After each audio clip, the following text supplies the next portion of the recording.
Good morning. Well, so let's start with where have I been for the last few months? So I've already done 4 videos on this channel. Obviously with pandemics and everything, put stops and starts on things. Mainly I've been training. So I've gone from a handyman to an electrician. So I've now completed my electrical exams, electrical inspection exams as well, and I'm now a registered electrician, so that means I can do installs and inspection and testing as well. So I can do what they call the ICRs, used to be called periodic inspections. So yeah, that's where I've been, that's what I've been doing. Christmas gets in the way, kids get in the way, change your life.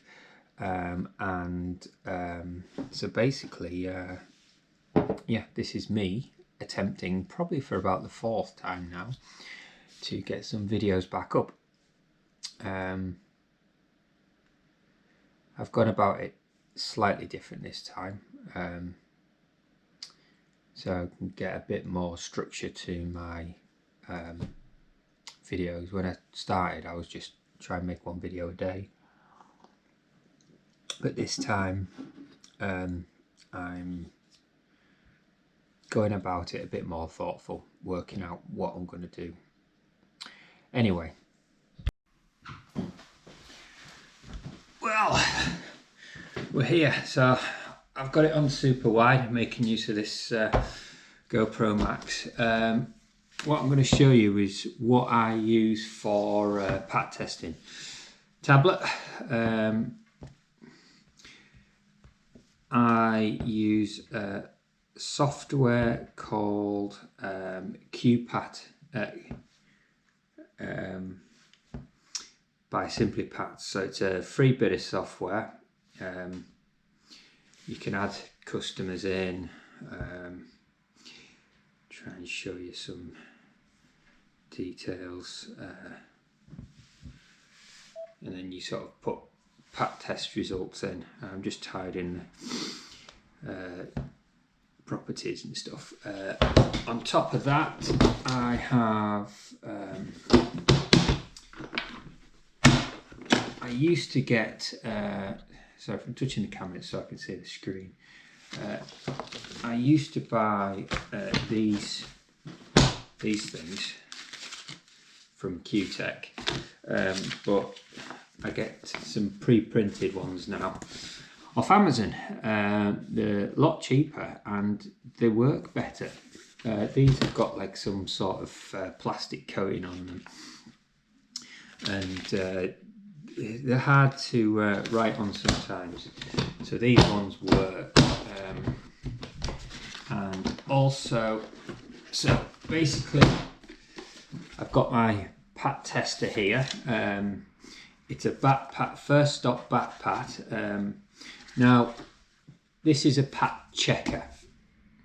Basically it doesn't tell you, it doesn't tell you what result you get apart from a pass or a fail.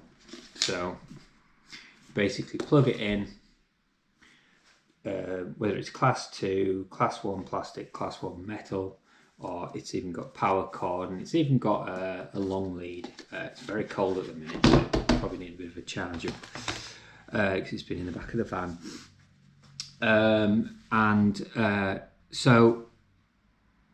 Yes, in a property like this, what I'll do is I mean, you can probably see it's quite a modern building. What I normally do is have a look round, have a look at the general fixtures and fittings, general state of the place. See, I mean, this is fairly new, so I would use my pat checker. What I also have is a multi-tester, which also has the Q-Tech PAT adapter. I've got that in the van. So if there's any queries, if I'm thinking if there's any problems, then I'll run and get that. I'll usually have it with me, and that will give me a result. So it will give me not just a pass or a fail. It'll give me what the actual result is. And a running test as well. So you can basically have a cable. So if that's the cable you're testing, you plug it in. I know it's a USB cable, but if that's the cable you're testing, so PAT testing, insulation resistance checks if there's any break in the cable. And what you can do is, with this one, it's kind of a static test.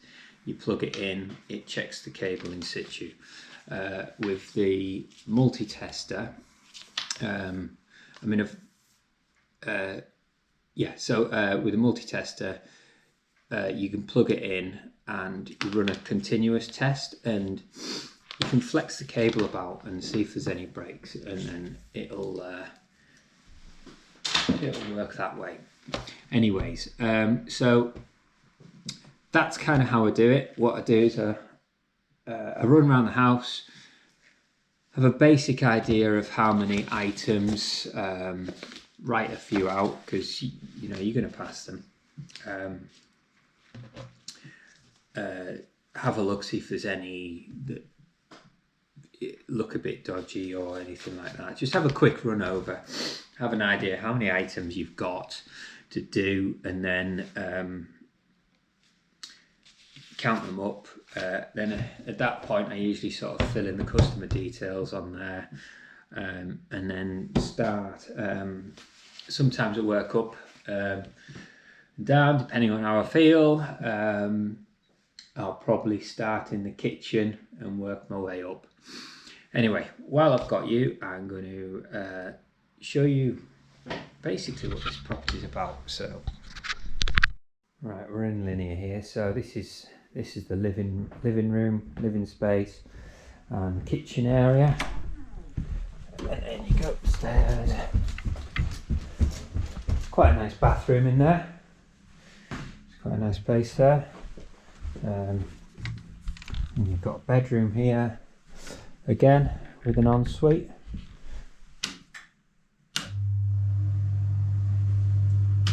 Quite nice. It's quite a modern property. The building itself is quite old. It's we're almost in the town centre. And then I got this as a nice surprise. I knew there was an upstairs bedroom, but I didn't realise it was so big. So there's a twin up here, and all the car park is empty. But yeah, I mean the GoPro doesn't really pick it up with the view, but and again there's a lot of cloud, so you've got skidder and stuff up there. But it is quite a nice property. I must say, for being so close to town as well. So basically, if you don't know Keswick, that's one of the main car parks, and through there is to the main town centre. Okay, right, so there's my little office set up for now. Got my tablet there, got my tickets, got my PAT tester. That's a little GoPro, Casey. And yeah, so that's it. I will get on with some work. Right guys, so that was a call out I did. I've gone back and finished the PAT test because it's kind of put me a bit late for this next job, and had a few phone calls. I had 4 phone calls all on the belt end, which is good, you know, considering what's going on, and you know, the work's coming in, which is nice. I'm one of them ones that has to work because I'm getting no help, but again, we're not talking about that stuff. So right, so that was the pat test we're finished with. Again, I'm going to someone else's house that I probably won't be able to film, so it'll just be a case of listening to me go on in the van. So yeah, with me transitioning to being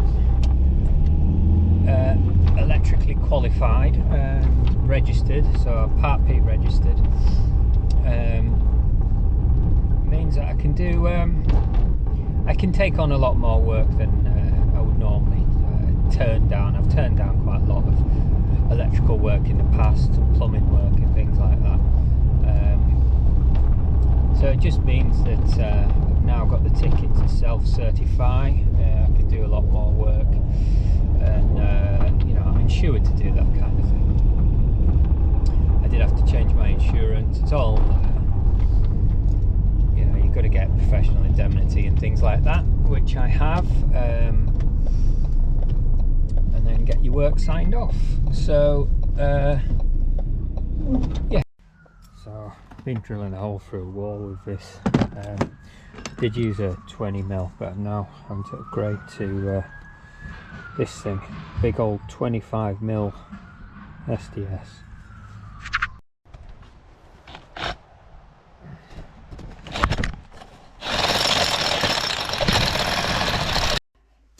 Right, so this is what we've got at the minute. Got tails coming in there into a gland earth, not even neutral.